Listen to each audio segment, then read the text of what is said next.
So last weekend, liberal snowflakes took to the streets of Washington, D.C. to march for science. Leave it to Bill Nye, the washed-up nutcase, to lead this crusade against weather. Nope. Now you've gone too far, Tommy Prompter. I promised I was done with your shite, but picking a fight with Bill Nye? Bill Nye! Who are you going after next? Ellen? Tom Hanks? Dustin from Stranger Things? We're just gonna go get some chocolate pudding. No, that's right, you attack transgender next because, well, you're just a bad person. Like, all the way through to your core. But if you must complain, psst, let's not forget, this is the woman who complains about people complaining only to complain. About Bill Nye leading a march for science, at least remember a couple of things, Tommy. Number one, the internet never forgets. Well, this unusually harsh winter may leave some wondering if climate change is a forgotten concept.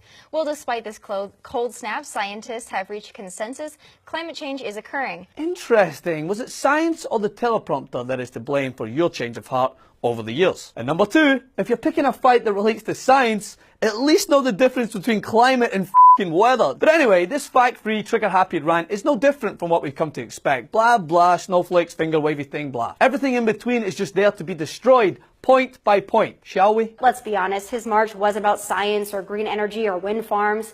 It was about bashing Trump and begging for EPA funding. I don't think anyone pretended this wasn't about Trump, love, because the guy is on a one-man wrecking mission to destroy the progress made by previous administrations. I'm not a big believer in man-made climate change. It'll get cooler, it'll get warmer, it's called weather. Since setting foot on the first tee, the White House, Trump has had sights set on reversing the United States position as a leader in the battle for a cleaner environment. It started with a gag order on the Environment Protection Agency that prevents scientists at the research division of the US Department of Agriculture from communicating with the public about taxpayer-funded research. Because what gives the taxpayers a right to know what they're funding, right? Unless it's a big-ass bomb. Am I right, Tommy? America. And then it continued with the appointment of Scott Pruitt to the head of the EPA. So now the man whose job, per the name of the agency, is to protect the environment, is someone who refuses to accept the established scientific proof that carbon dioxide is a primary contributor to climate change. Yes, Tommy, he actually does deny it, not just pretends to because it's what gets the clicks. And then Trump topped off his high school bully act, picking on the nerds, by signing legislation to undo the Clean Power Plan, which required states to slash carbon emissions. So tell me again how you're struggling to see how appreciating science and holding a climate-denying man-child president accountable are linked. They go hand in hand.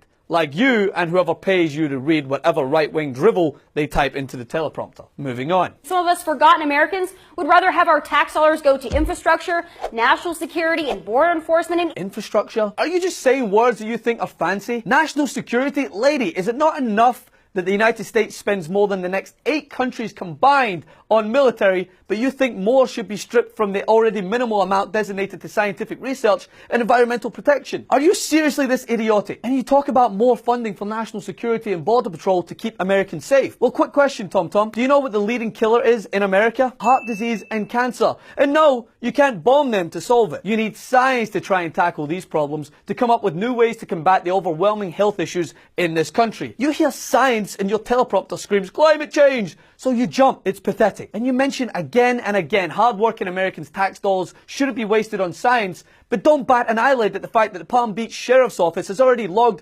$3.5 million in overtime costs through April 9, for which it's seeking reimbursement. The Sheriff's Office actually spends roughly $60,000 in overtime a day to provide protection to your 45th president who goes to his winter White House every single week. In fact, the visit from the Chinese president to Mar-a-Lago earlier this month cost the county $1.5 million alone. But when it comes to the golfer-in-chief's daily trips to Mar-a-Lago, that's money well spent, I guess. And let's not forget, Trump also vowed to make life easier for middle Americans by providing tax cuts for the the fucking large corporations. Could the good old working class not do with those extra pennies, Tommy? Or do those pennies not count as they're going into the pockets of the swamp monsters your beloved president swore to drain, rather than to the EPA? Nobody messes with Bill Nye and gets away.